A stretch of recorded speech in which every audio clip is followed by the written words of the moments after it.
السلام علیکم ناظرین، میں غفران بن یعقوب قاسمی۔ ناظرین، حماس لیڈر ترجمان ابو عبیدہ نے اپنے بیان میں کہا ہے کہ اسرائیلی جارحیت کے خاتمے تک یرغمالیوں کا کوئی معاہدہ نہیں ہوگا۔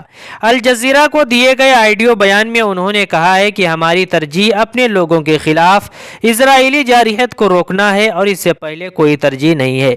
ترجمان نے کہا کہ ہمارے لوگوں کے خلاف جارحیت مکمل طور پر بند ہونے تک ہم کیسے قبول کر سکتے ہیں؟